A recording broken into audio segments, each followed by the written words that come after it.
AIMIM प्रमुख असदुद्दीन ओवैसी ने राष्ट्रीय सुरक्षा सलाहकार अजीत डोभाल के उस बयान पर हमला बोला है जिसमें उन्होंने कहा था कि कुछ तत्व माहौल बिगाड़ने की कोशिश कर रहे हैं। अजीत डोभाल को आड़े हाथों लेते हुए असदुद्दीन ओवैसी ने कहा, एनएसए डोभाल को ये बताना चाहिए कौन वो तत्व हैं जो माहौल बिगाड़ रहे हैं। दरअसल डोभाल ने शनिवार को अपने एक बयान में कहा था कि कुछ तत्व ऐसा माहौल बनाने की कोशिश कर रहे हैं जिससे भारत की प्रगति बाधित हो रही है। उन्होंने कहा वे धर्म और विचारधारा के नाम पर कट्टरता और विवाद पैदा कर रहे हैं। ये सब पूरे देश को प्रभावित कर रहा है। यही नहीं, देश के बाहर भी कट्टरता फैल रही है। दुनिया के अंदर में एक अजीब सा माहौल, कॉन्फ्लिक्ट का माहौल पैदा हो रहा है।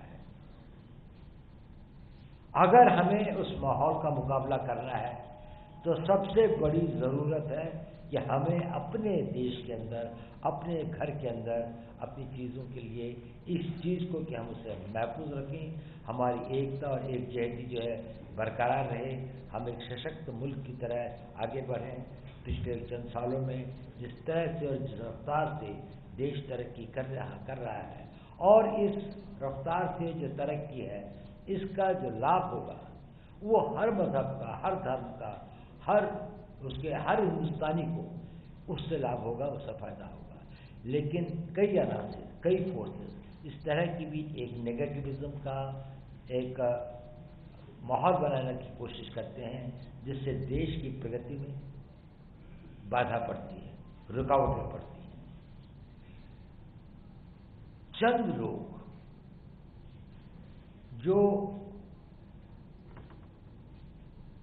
धर्म के नाम पर या किसी और विचारधारा के नाम पर हिंसा का, लोगों के अंदर वैमनस्य पैदा करने का, लोगों के अंदर में कॉन्फ्लिक्ट क्रिएट करने का प्रयत्न करते हैं, उसका प्रभाव पूरे देश पर होता है, देश के अंदर भी होता है और देश के बाहर भी होता है।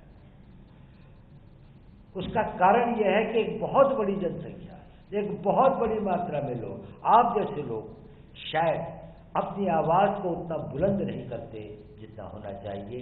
तो माइनॉरिटी, एक बहुत छोटे चंद अनासर की आवाज, लगता है कि ये शायद हिंदुस्तान की आवाज है।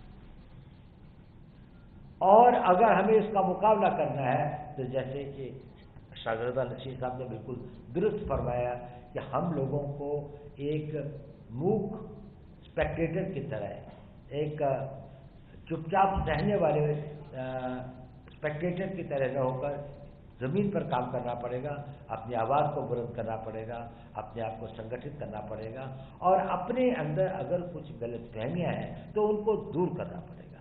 अगर कुछ लोगों के बीच में कुछ गलतियां हैं तो उनको सुधारना पड़ेगा।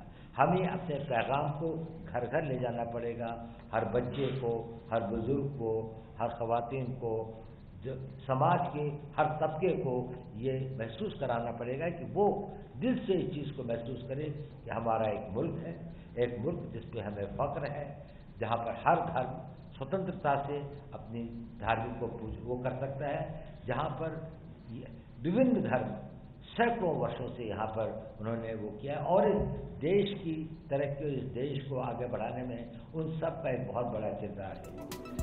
एनएसए डोभाल की इसी बयान पर निशाना साधते हुए ओवैसी ने कहा, एनएसए अजीत डोभाल को सभी को ये बताना चाहिए कि ये तत्व कौन है जो देश में कट्टरता फैला रहे हैं। वो तोड़ मरोड़ कर क्यों बोल रहे हैं, उन्हें देश को बताना चाहिए। सर, कल एनएसए प्रमुख ने बोला है कि कट्टरता के खिलाफ सबको एक साथ आना चाहिए। जिस तरह के हम तो उम्मीद कर रहे थे कि एनएसए बोल देते कौन है वो चंद लोग, उनको बताना चाहिए था चंद लोग कौन है, वो अल्फाज को क्यों चाप रहे हैं, बता दें जब देश को कौन है वो। पीएफआई को बैन करने की बात वो बताएं ना भाई कौन है लोग, हम तो पूछना चाह रहे हैं कि आप पे कट्टरता का आरोप हर कोई लगाता रहता है। पूरे भारत में हम ही कट्टरता है, सब दूध के धुएं।